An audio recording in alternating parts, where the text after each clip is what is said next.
Hey everybody, welcome back to Guns and Gadgets, the premier source for Second Amendment news. Today's video is brought to us by the USCCA. The United States Concealed Carry Association has a lot of education and training for new and old gun owners alike.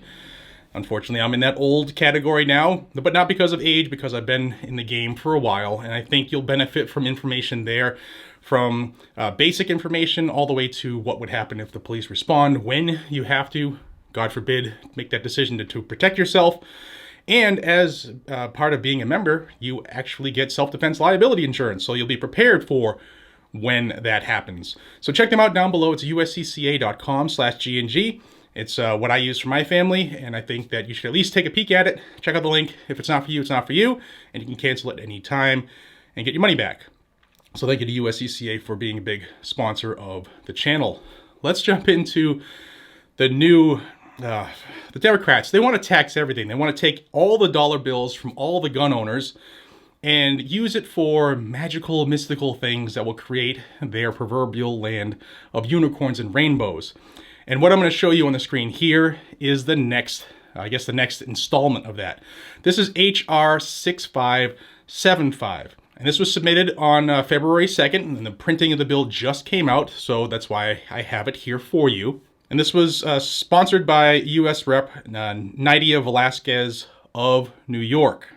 Now, the bill is called the Protecting Americans from Gun Violence Act of 2022. And what they're looking to do is to tax NICS checks, that's right, tax NICS checks, and use that money for gun violence research. Now, I've told you numerous times that that's the next wave. They want the CDC to be able to research gun violence so that they can force more restrictions on gun owners, because once again, they can't get things done legislatively because we're just not going to let them, they just want to erase our Second Amendment, and it's not happening. So they're going to try everything administratively, and this is another attempt. Back on the screen. Now we'll go down to section 2 here that tells you what the bill looks to do. It says, when pursuant to section 922 Tango of this bill, a licensee under this chapter is first required to contact the National Instant Criminal Background Check System established under section 103 of the Brady Handgun Violence Prevention Act about a person with respect to a transaction involving one or more firearms. But before contacting the system, the licensee shall, and this is what they want to change, A, charge and collect from the person a fee in the amount equal to $1, regardless of the number of firearms involved in the transaction. B, provide the person with a time-stamped receipt acknowledging receipt of the fee from the person. And C, maintain a written or electronic record of the transaction and the time-stamped receipt for 3 years. Then the licensee shall submit the transactions to the Attorney General, who will remit them to the Secretary of the Treasury.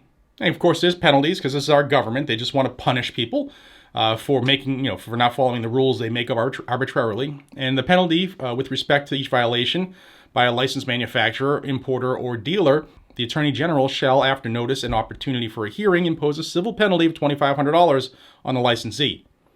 So if they don't take $1 from you, they want to ding them $2,500.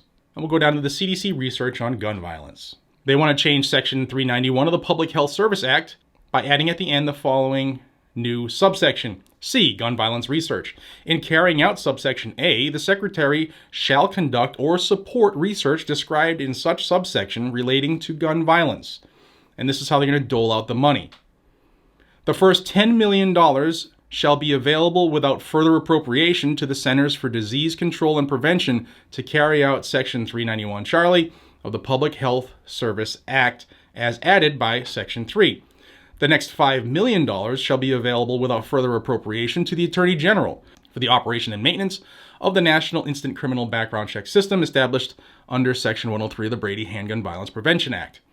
And 3, the remainder shall be available without further appropriation to the Attorney General for such activities of the Office of Victim Assistance of the Federal Bureau of Investigation as the Attorney General deems appropriate.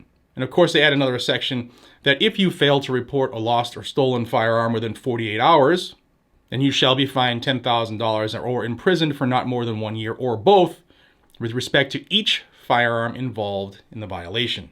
Now, as you can see, they're asking, I mean, they know that there's a lot of money in this. That's the problem. It's a federal cash grab. It's federal larceny again. And every month since July of 2019, there's been a minimum of 1 million NICS checks conducted. A minimum. Every month. So that's a minimum of $12 million. And some months have been far past 1 million checks. So they know there's a lot of money to be had if they can just trick the lemmings into letting this slip by. And then, of course, use your money against you to figure out more ways to infringe on the only right in the Constitution that says shall not be infringed. Now, firearms are already one of the most taxed items there are. Guns and ammunition are taxed either 10 to 11%. There's an excise tax on each item. That's the Pittman-Robertson Act, and that's been going on since the 30s. Now, another quick note. When NICS was instituted, it was pitched as being a cost-free, low-maintenance vehicle, if you will, and that's what it is.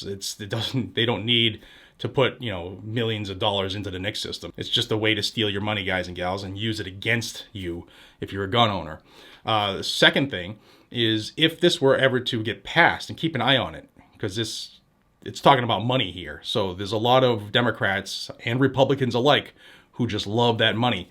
So keep an eye on this as it moves forward. But what would stop them from saying, oh, we got the dollar in? Well, next year we're going to change it to $2 or $30 or $50. Yeah, do you trust the government? Because I don't. But that's HR 6575. They're looking to tax the NICS checks and make us pay to have gun violence researched by the CDC. Who knows, maybe we'll have to put masks on our guns. Let me know what you think down below. This one we need to stay out in front of, and I will have you up to date every step of the way on this bill.